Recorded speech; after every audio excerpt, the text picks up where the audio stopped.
Olá, a paz do Senhor a todos, um ótimo dia. Quero agradecer a Deus por mais essa oportunidade em estar em sua presença.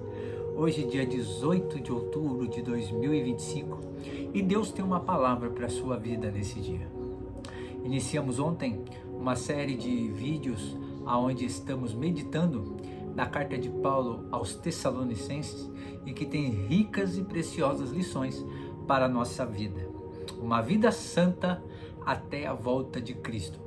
Conselhos para ter uma vida vitoriosa, um ministério vitorioso e uma vida consagrada a Deus de forma vitoriosa. E hoje, o vídeo de ontem falamos um pouco numa introdução e hoje nós já vamos começar a se aprofundar no seu capítulo de número 2, na primeira carta aos Tessalonicenses, onde nós vamos falar de a defesa de um ministério frutífero. Qual é o sucesso? Qual é o resultado do sucesso de um belo ministério? No mundo de hoje temos uma percepção totalmente errada do que é um ministério frutífero. E nós vamos compreender agora, nas palavras do apóstolo Paulo, o que significa ter um ministério frutífero. Vamos lá? Que Deus nos abençoe e nos dê uma boa palavra em nome de Jesus. Carta do apóstolo Paulo, primeira carta do apóstolo Paulo aos Tessalonicenses, capítulo de número 2, verso de número 1, e nós vamos ler até o verso 8, que diz assim: Porque vós mesmo, irmãos, bem sabeis que a nossa entrada para convosco não foi vã.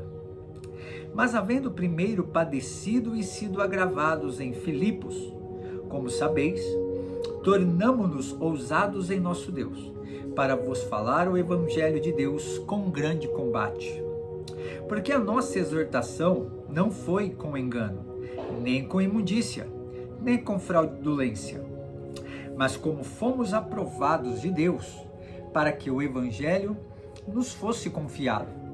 Assim falamos, não como para agradar aos homens, mas a Deus, que prova o nosso coração. Verso 5. Porque, como bem sabeis, nunca usamos de palavras lisonjeiras, nem houve um pretexto de avareza. Deus é testemunha. E não buscamos glória dos homens, nem de vós, nem de outros, ainda que podíamos, como apóstolos de Cristo, ser-vos pesados.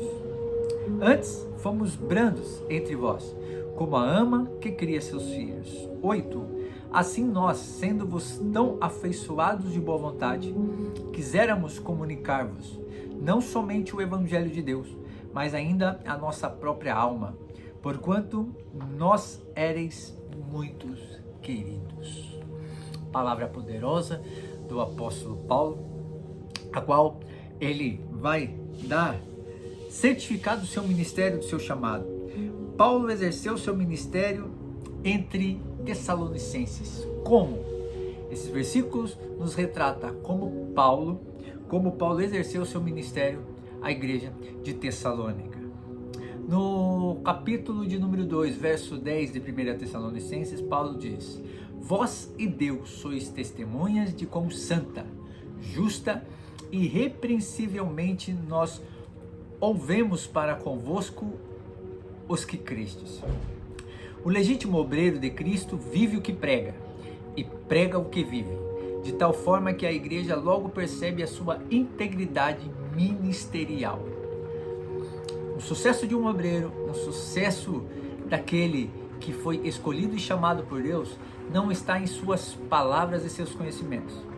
Também é muito importante, mas o mais importante é ter também uma conduta íntegra, não apenas para os homens, não apenas para agradar os homens, mas para agradar a Deus. Paulo deixa bem claro nisso, que antes dele ser aprovado por homens, ele é aprovado por Deus.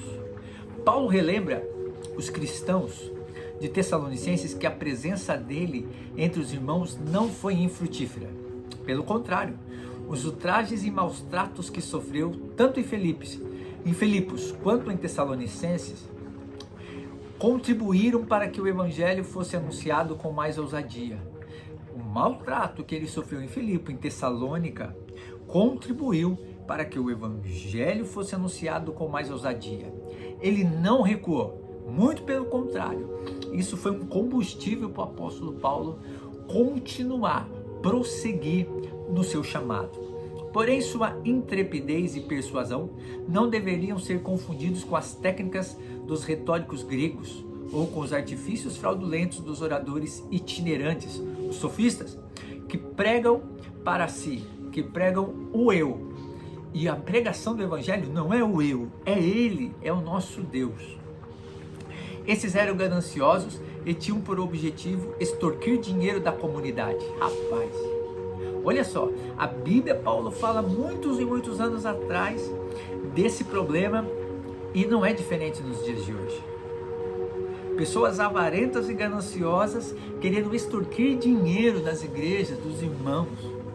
Irmãos, a palavra de Deus é poderosa. E mesmo tendo direito como apóstolo a ser sustentado pela igreja, Paulo trabalhava noite e dia para não ser pesado aos irmãos. Ele não buscava a glória dos homens, mas a de Deus. Por isso foi brando e cheio de ternura com a igreja, do mesmo modo que a mãe com seu filho.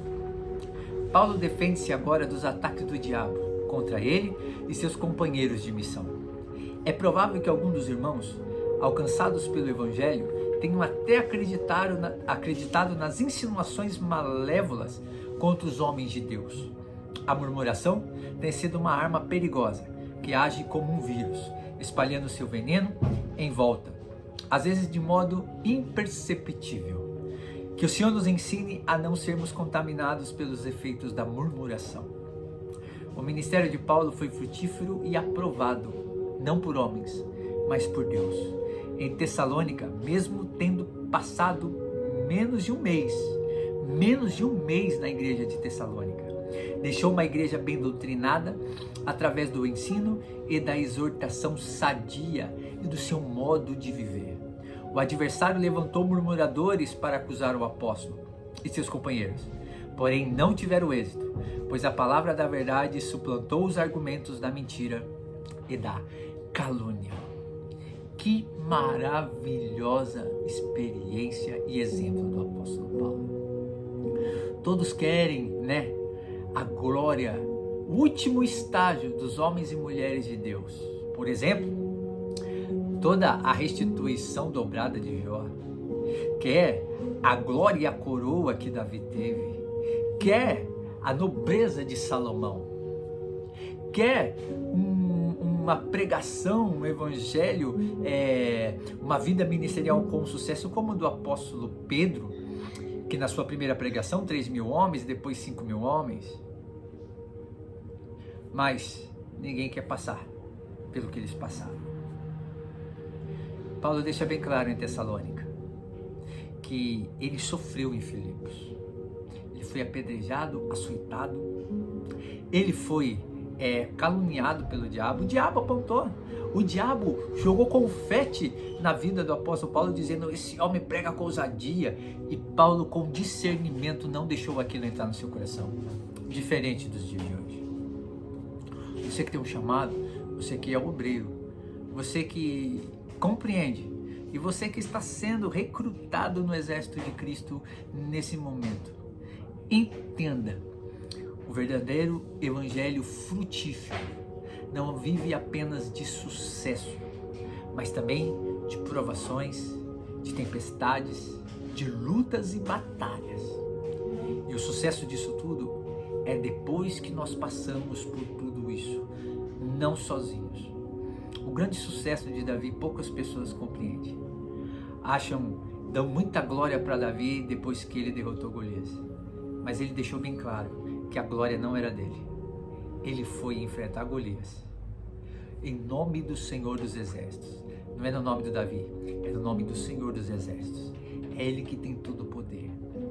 A tempestade só foi acalmada com os discípulos naquele barco, não por causa da experiência deles, mas porque Jesus estava no barco.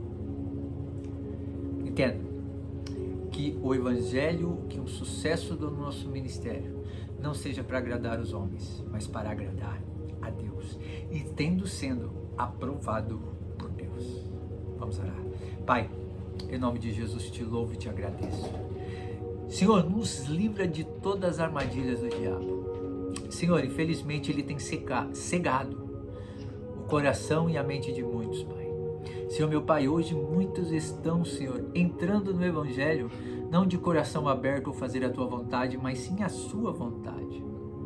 Querendo ministrar por dinheiros, querendo ministrar por sucesso, querendo ministrar por aplausos, querendo ministrar por glórias de homens. Mas, Senhor, nós não queremos isso porque isso não agrada a Deus. E isso, Senhor, meu Pai amado, não vem de Ti. Queremos, Senhor, meu Pai, sermos aprovados pelo Senhor. Assim como o Estevão, Senhor, que quando estava sendo apedrejado, depois de ministrar aqueles grandes homens, Senhor, meu Pai amado, que se diziam conhecedores, meu Pai amado, todos pegaram uma pedra para apedrejar, mas quando ele olha para o céu, há um Deus, ao nosso Senhor Jesus Cristo de pé, olhando para recebê-lo, mostrando que ele estava sendo aprovado por Deus. Que nós venhamos ser aprovados e que o sucesso do nosso ministério não seja do nosso nome, para o nosso nome ser honrado e glorificado, mas o teu nome para todos sempre, em nome de Jesus.